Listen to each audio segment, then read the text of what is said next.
presidential candidates are hitting the campaign trail in Iowa as more Republicans join the field.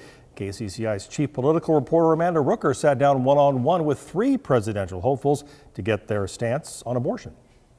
While shaking hands and giving speeches, Republican candidates on the campaign trail in Iowa are also staking out their stance on abortion. As governor, I was proud of the fact that we became the most pro-life state in the nation in Arkansas. Presidential hopeful Asa Hutchinson, one of several Republicans touting a pro-life record in Clive last Saturday. While governor of Arkansas, he signed a near-total abortion ban into law.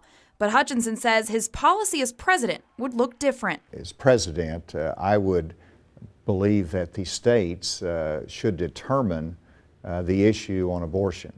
And that's what I've said, that's what I've fought for 30 years, is trying to overturn Roe versus Wade. The states should determine that issue. Other presidential hopefuls like businessman Vivek Ramaswamy agree. Would you support federal limits to abortion access, or would you tell Congress this is a states-only issue? So I think the constitutionally principled position is that this is an issue for the states. At the state level, I'm staunchly pro-life. A campaign spokesperson for former President Donald Trump told the Washington Post that Trump also believes abortion policy should be left to individual states to decide.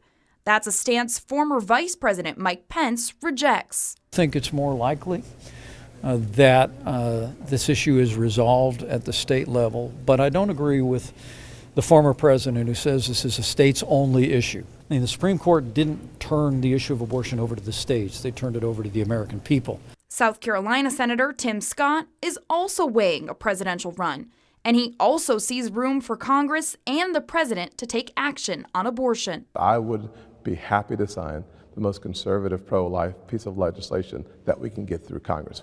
In your mind, what is that? What is the ideal federal legislation that's the most conservative that you would like to sign? The most conservative we can convince the American people that we should have passed through Congress. National ban, 20 weeks, what is it to you? Yeah, listen, I've already supported the 20-week pain-capable legislation. I've certainly already stated the fact that I would support a 15-week abortion limit. The GOP divide over abortion comes as Democrats push to protect access. A picture of a protest sign with the words, "Abortion is healthcare," one of the first images in the video announcing President Biden's run for re-election. Amanda Rooker, KCCI 8 News, Iowa's news leader. And there are 6 other Republicans already in the running, including former President Donald Trump and 3 Democrats. President Joe Biden announced earlier this week that he is running for a second term. And the former vice president is still considering whether he will officially enter the race for the Oval Office next year. And Florida Governor Ron DeSantis and South Carolina Senator Tim Scott are also weighing White House runs, with both having made stops in the Hawkeye State this year.